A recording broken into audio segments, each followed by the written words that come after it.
Okay, so if I want to create a new blog on Google Blogger, there are several steps.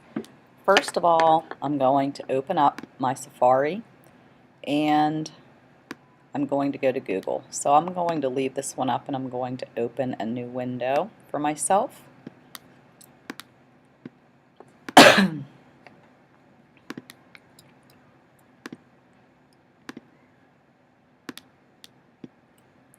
And I'm going to go to Google. I am signed in on my Google account. I leave myself signed in, so you may have to sign yourself in if you're not already signed in. When I scroll across the top, I'm going to go until I find more, and I'm going to go to Blogger. Now, as you can see, I already have several blogs. I have this one that I created as a sample. I have Miss Mattis's, to which I'm a contributor, or on which I'm a contributor. I have the joint one from Miss Mattis and myself, and I have one from last year called A Daily Scribe blog. So I'm going to show you how to create a new blog. It's very, very simple. You simply click New Blog, you give it a title, and I will call it Mrs. L's Online Portfolio, because that's really what you want to name it, the online portfolio, because that's the goal of this blog. That's what you're going to be doing, is uploading and attaching your self-selected writing assignments. The address, if you just put something simple in here like your first name or a nickname or something like that, Brandy L. Sometimes I don't like what you put in there because somebody else already has it. Mrs. L Online Portfolio. Okay, they like that one. Shows me the address is available. You can select a template for now, and you can change it later if you don't like it. Just kind of look through here, see which one you like. I'm going to try the picture window one, and I'm going to click on Create Blog, and in a couple seconds it will create for me.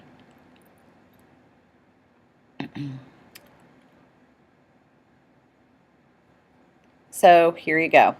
My online portfolio is there. That's the blog that I just created. What I need for you to do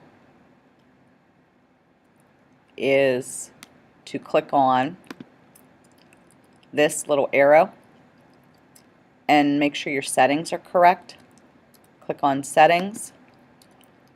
Because this is a student portfolio account, I want it to be marked private. So there's your blog address that's in there. Blog authors, I added myself on there. Blog readers, I have it under public, and we don't want it public, so you want to click Edit, and you want to click Private so that you can actually select the readers. Now, first and foremost, you're going to have to add me on there because I'm your teacher, and I'm going to be grading this blog. So you can use my email address for school, lockwoodb@penntrafford.org, and click Save Changes. If you know that you want your friends or your parents or somebody else that has a Gmail to be able to look at your online portfolio, make sure you put it under here, under blog readers, not under blog authors. You don't want other people to be able to change that and to edit your blog, unless you're doing it and having somebody, moderate it. But I don't recommend that. I just think that you should keep this private and only add blog readers. Okay, so the important things are done. You set up your basic blog and you corrected it so that you have a private blog. Next, you can just go and simply view your blog and see what you have on there. Now there won't be much. I have a picture uploaded on mine. I don't want you to include a picture on yours because, again, for privacy reasons. But if you have a Google Plus account, this is where you're actually going to add the profile information.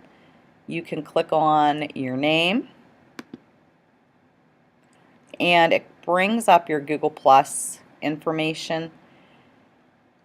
Where you're going to add the information to show up under your profile is within this section. I have a lot more on here than probably some of you have because I've had this for a couple of years.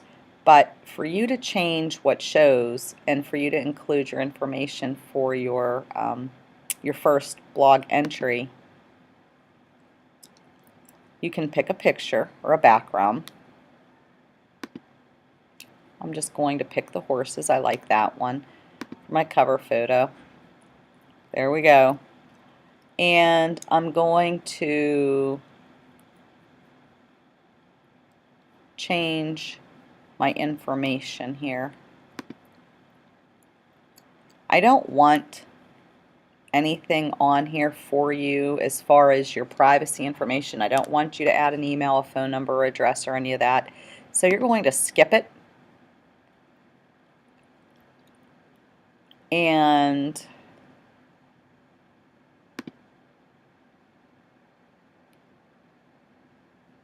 your basic information, again, I don't really want you to add anything there, but you can add, and I'm going to scroll back up so you can see, under your story, this is where you can put, a brief description of yourself, again, not including any public information. You can include your introduction, and then bragging rights, things that you think make you special. Follow the guidelines that I included on there for you, and again, be very, very cautious so that you don't have any private information shared. You can change this so that it's only for your circles to view,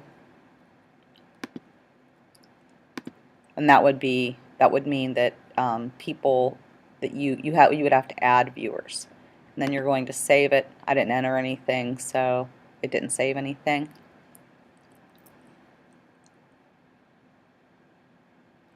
Once I close that out and I've changed all of my information and I view my blog, any updates would be available under my About Me when I click on my name. Okay, now there you go. I roll down over that and there's my picture, and it would include information. I only have on here, where I live and my school district, but again, I'm an adult and I can include that information. I don't want you to include any private information about yourself, just some basic information and some fun things. Okay, so have fun. We'll continue to play with this over the course of the year, and you'll create your own online portfolio.